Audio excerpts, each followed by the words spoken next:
사실과 자유의 가치를 추구하는 이승만 TV 시청자 여러분 안녕하십니까?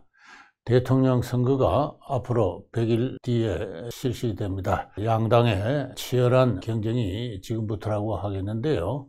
이 대통령 선거에 임하는 한국의 대표적인 두 정당, 더불어민주당과 국민의힘당의 당내 활동, 당 정치의 양상을 보고 있노라면은 과연 이 두 정당이 한국의 선진화를 책임질 그러한 발전된 정당인가에 대해서 회의가 될 때가 많습니다.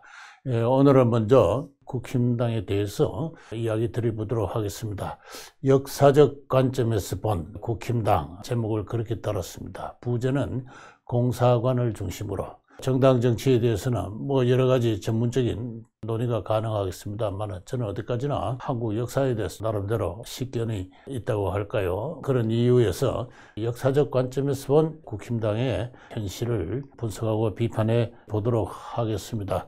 다 아다시피 국힘당은 전통적으로 당내 파쟁이 아주 심했고 지금도 심한 상태입니다. 이명박, 박근혜 두 대통령이 대통령 되기 전부터 당내에서 좌파의 그 정파를 이끌면서 충돌을 한 건 잘 알려진 사실이죠. 그래서 결국 어떻게 되었습니까? 당도 불행해졌고 나라도 불행해졌지만은 이 두 사람 모두 지금은 형무소 안에 영어의 신세가 되고 있습니다. 잘못을 따지기 전에 두 사람의 책임이 크다 그렇게 이야기할 수 있습니다.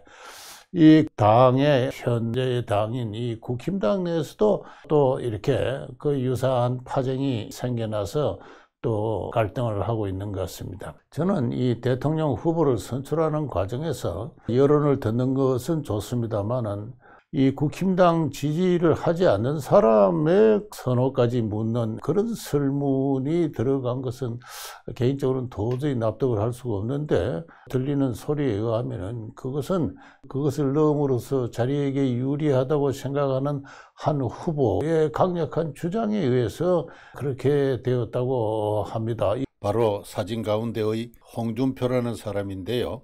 저는 이 사람을 평소 상당히 눈여겨보고 나름대로 그 가능성에 대해서 평가를 하고 있었습니다만은 이번 일로 크게 실망을 했습니다. 자기의 사익과 공당의 이익을 혼동했다는 것이 그 이유입니다. 대통령 후보가 결정되고 나서 당대표로 있는 젊은 이준석 씨의 행동도 납득하기 힘듭니다. 당대표로서 자당의 후보가 대통령 선거에서 승리할 수 있도록 처신함이 공당의 대표로서 공적인 처신이라 하겠는데 그렇지 못하는 것 같습니다. 당대표로서의 자기의 역할과 권한에 상당한 미련을 갖고 그러한 정략적인 행동을 하고 있는 것 같습니다.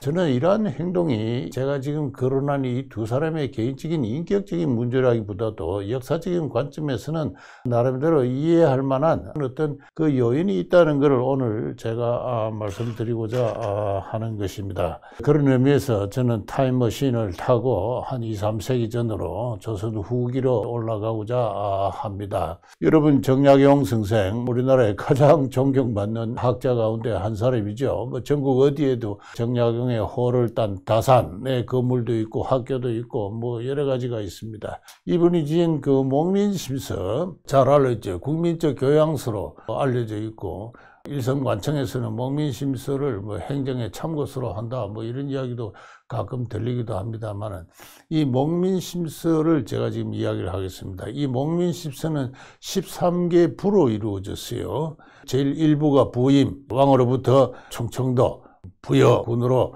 군수로 가라라고 임금의 명령이 나오면 이제 어떠한 절차를 밟아서 부임을 하는가, 이게 이제 부임이고, 그 다음에 율기란 것은 이제 수령으로서, 군수로서 자기 자신을 어떻게 제어하고 공인으로서 처신을 하는 게 마땅하냐, 자기 자신을 어떻게 규율할 것인가 하는 그런 문제입니다.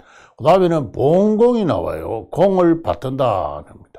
제가 지금 거기에 대해서 말씀드리고자 하는 것입니다. 오늘날에 있어서 봉공이라는 것은 공직자가 어느 단체의 임원이 말이죠. 그 단체의 공공의 이익을 위해서 성의를 다해서 능력을 다해서 헌신하는 것, 그것을 가지고 봉공이라 할 수 있습니다. 그러나 이 정약용 선생이 목민심서에서 이야기하는 봉공은 그와 뜻이 다릅니다. 바로 그 아래 문단에 소개되어 있는데요. 본공은 지방군현의 수령이 군수가 임금의 명을 충으로 받들고 중앙정부로부터 이제 그 훈령이 내려오죠. 그걸 충으로 받들고 상사인 관찰사를 성의를 다해서 섬기고 이웃 고을의 수령들과 우애로 서로 교제하고 협조하는 그걸 가리키는 것을 말합니다. 다시 말해서 윗사람을 섬기고 동료인 그 양반 신분 간의 교제를 하는 이것이 본공입니다. 수령으로서 공직을 어떻게 공평무사하게 수행하는가 그런 뜻이 아니라 윗사람을 임금과 나의 상관과 그 다음에 동료 관료들을 어떻게 성의를 다해서 섬기고 교제하는가 이것이 이 지방수령이 해야 될 매우 중요한 자세 중에 하나였습니다. 따라서 여기서 짐작할 수 있듯이 이 정약용 성생에 있어서 공은 윗사람 또는 귀한 사람 그리고 바른 사람입니다. 공에 대해서 조선시대가 남긴 자전을 살피면요 뭐 여러 가지가 있습니다. 신정유합이라는 것도 있고요, 훈몽자회라는 것도 있고 뭐 여러 가지가 있습니다. 그 보면은 공을 가지고 저위공 또는 기활공 또는 공은 정야 바르다 뭐 이제 이런 여러 가지 해석이 있습니다.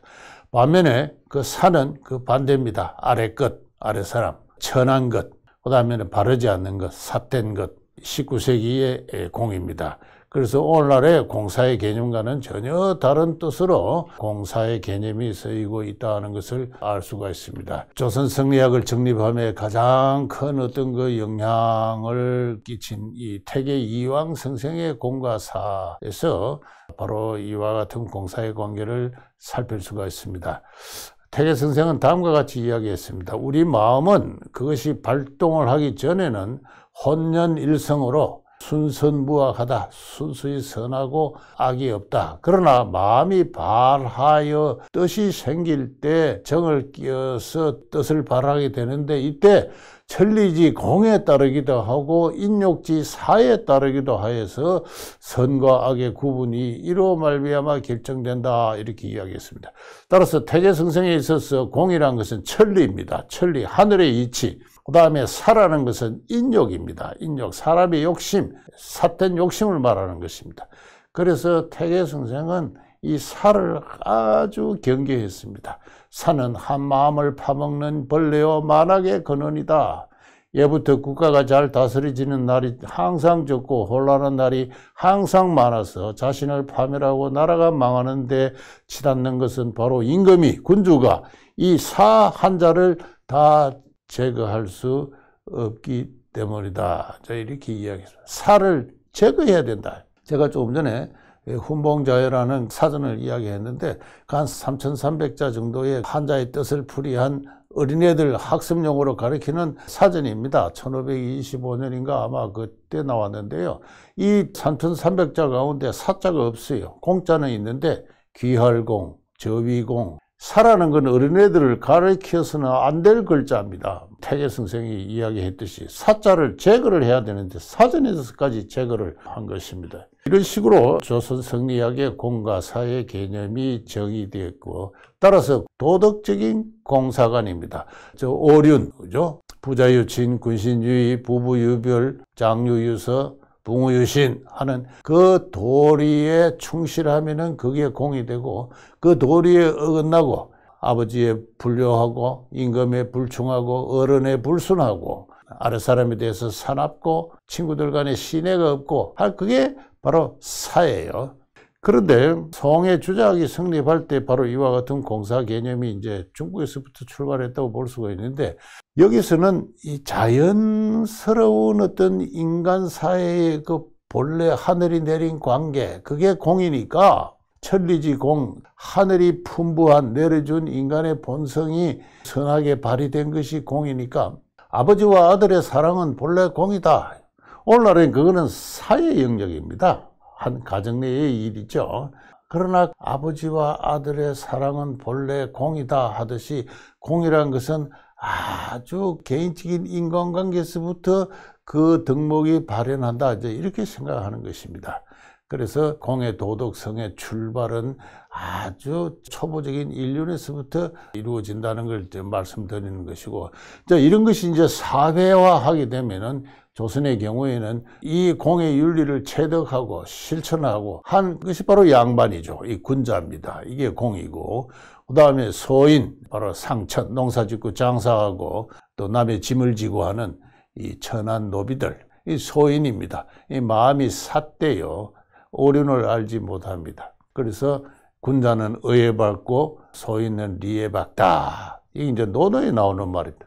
유교의 경서에 나오는 말을 이런 식으로 조선시대 사람들은 도덕적으로, 신분적으로 해석하면서 양반의 상천에 대한 지배, 교화를 정당화하고 했던 것이 조선시대의 공사 개념입니다. 따라서 제가 이것을 하나의 모형도로 그리면은 이와 같은 이야기를 할 수가 있습니다. 실선은 그것이 실체한다, 실존한다는 뜻입니다. 그 다음에 점선은 성립이 미약하다, 미성립이다, 또는 불완전한 성립이다, 이렇게 이야기할 수 있습니다. 조선시대의 공과 사는 위계관계를 갖습니다. 군자와 소인, 양반과 천민, 왕과 신하, 관찰사와 수령, 이런 식으로 상호 상하 위계 관계를 갖는데, 윗사람이 공이고 아랫사람이 사입니다. 근데 윗사람이 공이 바르고 정당한 것이고 아랫사람은 사라는 것은 삿되기 때문에 그 도덕성이 인정되지 않습니다. 그 실체성이 인정되지 않습니다.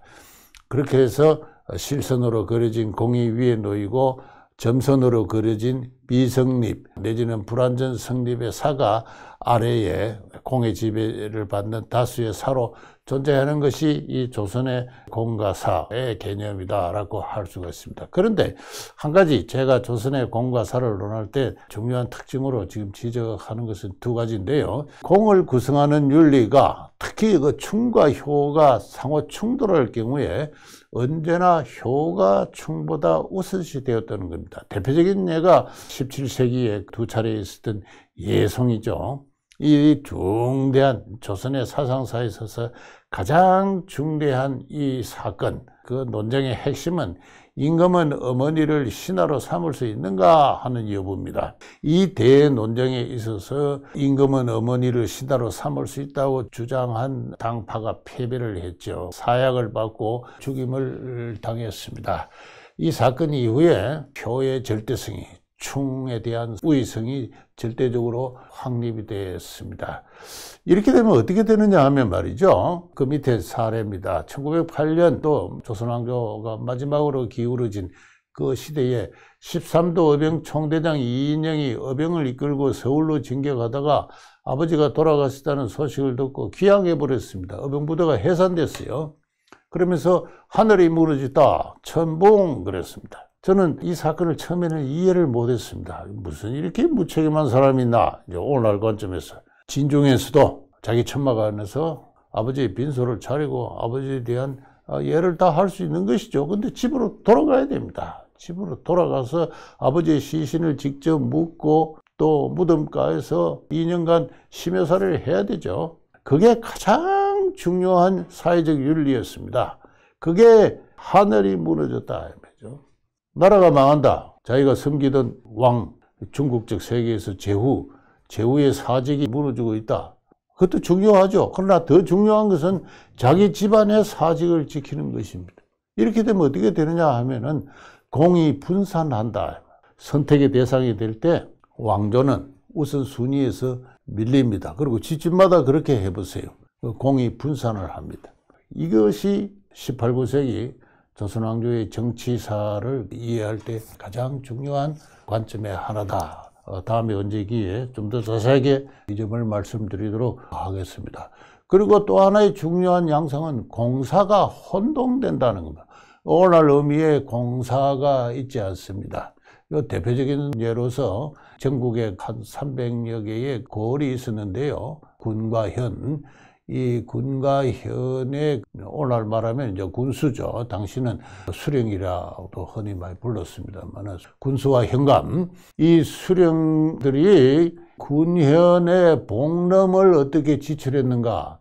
이 복럼이란 좀 어려운 말입니다만 봉이란 것은 수령 개인에 대한 보수다 이렇게 생각하면 됩니다. 수령도 자기가 수령직을 하면서 뭔가 샐러리, 보수를 받아야 되죠. 중앙정부에 있으면은 녹봉을 계절마다 이렇게 받게 되어 있습니다만 지방군수로 내려가도 마찬가지 보수가 있어야 되죠. 이 두 종류가 있습니다. 아로기와 공수위라 해가지고 아로기는 순수한 봉급이고 공수위는 판공비 정도다 이렇게 생각하면 됩니다.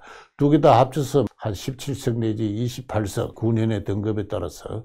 그 다음에 럼이라는 게 있습니다. 이거는 이제 9년의 행정비용이에요. 다리도 놓아야 되고 도로도 닦아야 되고 흉년이 되면 백성을 구제도 해야 되고 손님이 오면은 접대도 해야 됩니다. 치계 사객지공미가 이제 오고 가는 어떤 관료들 손님 접대 賓客들을 접대하는 비용이라면 치계 시타라는 것은 이 관청 자체를 운영하는 데 있어서 비용이 들 거 아닙니까? 땔감도 있어야 되고 그 다음에는 아전들 또는 관노들한테 정심도 식사도 제공하는 필요가 있고 가끔 가다가 말이죠 연회를 베풀 필요도 있습니다. 등등 이런 이유로 일종의 공적인 비용으로 쓰라고 한 것이 럼입니다. 그런데 이 두 개가 혼돈됩니다. 황윤석이라는 어떤 사람이 있었는데요. 전북 태인 사람입니다. 이 사람이 충청도 목청과 전의의 현감을 각각 1년간 하면서 도합 150석의 쌀을 그러니까 1년에 75석의 쌀을 노모 복량과 조상 제수의 명분으로 본가로 보냈습니다. 대부분의 수령이 그렇게 했다라고 생각하면 됩니다. 대부분의 수령이 본가럼을 가지고 다 합하면은 한 300석 정도, 400석 정도 되는데 그 중에 약 75석을 자기 본가로 보냅니다. 본가로 보내서 자기 어머니 노모를 복량한다. 그 다음에 자기 집안에 제사가 있다. 제사가 1년에 열몇 분씩 얼마나 많습니까? 그때마다 제수를 보내는 데 써요. 근데 이게 불법이냐 아니면은 아니다, 이 말. 왜냐하면은 그 실록에 나오는 말입니다만은 수령이 관물로 모친을 복양하는 이런 조가가 이를 공연하는 바다. 왜? 효가 가장 중요한 것이기 때문에. 수령이 되어서 효성의 모범을 보여야 된다.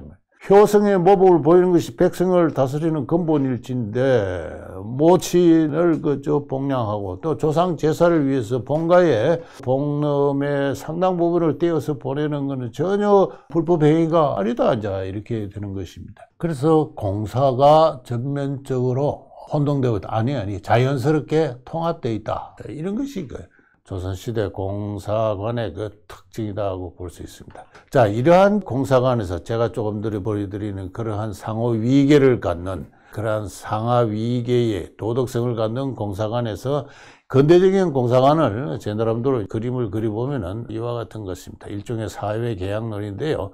사가 다 실선으로 그려져 있듯이 자립을 합니다. 자유와 독립의 인간으로서 성립을 하고 이들의 권리가 조금씩 한량되어서 사회계약의 형태로 공을 성립시킵니다. 여기는 상하 신분 위계 관계는 없습니다. 개별 사가 존재하고 번영하기 위해서 사회의 공공질서를 상호 법적인 계약으로 그 공공의 영역을 창출시켜서 거기에 종사하는 사람을 퍼블릭 서번트로 일을 하게 하고 보수를 지급하는 이런 것이 이제 근대적인 공과사의 관계죠. 이렇게 공사의 영역이 엄격하게 분리된 가운데 공 나름의 또 하나의 실선으로 표현되시 뚜렷한 실체성을 갖는 것이 근대적인 공사 관계라고 한다면은 제가 오늘 주제로 다시 돌아가게 되어서 국힘당의 현 주소를 말하자면은 국힘당의 당원이나 지지하는 사람들은 사로서 자립해 있다. 자유로운 시민으로서 존재하고 있다고 할 수 있습니다. 지난 70년간 한국의 자유민주주의가 그런 인간들을 배양을 했고 그 전통을 중시하는 사람들이 오늘날 국힘당을 지지하고 있다고 생각합니다. 그래서 당원으로 가입해 있다고 생각합니다. 그러나 이 당원들을 당이라는 하나의 공적 조직으로 묶는 외에는 공의 영역은 매우 미약하거나 미성립이거나 매우 불완전하게 성립해 있습니다. 그래서 이 점선으로 표현했습니다. 공의 영역이 확립되어 있지 않아요. 공의 내용, 공의 외연 이런 것이 확립되어 있지 않습니다. 공의 내실과 외연이 확립되어 있지 않는 것이 오늘날 국힘당의 현 주소입니다. 국힘당을 가지고 흔히 보수당이라고 그러는데요. 이 자유시민이 성립해오고 발전해온 지난 역사를 존중하는 것이 그 지난 역사 속에서 받들어지고 배양해왔던 가치, 그리고 그 성과, 우리 자유민주주의의 역사와 경제발전의 역사를 존중하는 것, 또 거기에 공로를 남긴 분들을 기리고 추모, 평가하고 이어받고자 하는 의지, 뭐 이런 것들이 국힘당의 어떤 공적 영역을 형성하고 있다면 그것이 확립되어 있지 않아요. 그게 확립되어 있지 않습니다. 이런 가운데 정근대적인 공사에서 볼 수 있는 위계성과 신분성, 그리고 공의 분립, 대립, 그리고 공사의 혼동, 이런 것이 이제 나타나게 됩니다. 저 사 가운데 어느 유력한 사람이 당대표가 됐다 하면은 그 사람을 중심으로 한 어떤 사적 이익이 정파의 이름을 띄고 공을 대변합니다. 그러면 거기서 배제된 다른 사들이 또 하나의 정파를 형성을 해서 대항을 합니다. 당이 깨져도 좋습니다. 몇 차례나 깨졌죠. 이름을 바꾼 지가 벌써 얼마나 되었습니까? 당 강령, 당의 근본적인 정신을 정리를 제대로 하고 있지 못하는 것은 역대 한나라당, 새누리당 다 정강정책을 보면 알 수가 있습니다. 그런 가운데 유력한 사가 공의 위치를 당의 요직을 차지하고 자기의 개인적인 이익을 공의 이익으로 이렇게 치부를 합니다.